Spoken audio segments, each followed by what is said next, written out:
lupa sa Diocese ng Imus upang tayuan ang isang simbahan sa karangalan ng Biren ng Soledad ng Portabaga.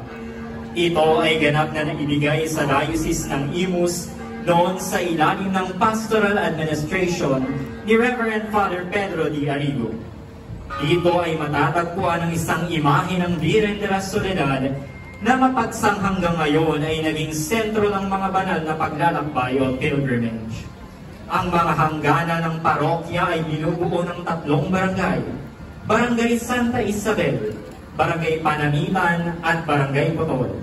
Ang parish church ay humigit kumulang 3 kilometro ang layo mula sa St. Mary Magdalene Parish at ilang kilometro ang layo mula sa Holy Cross Parish ng Noveleta.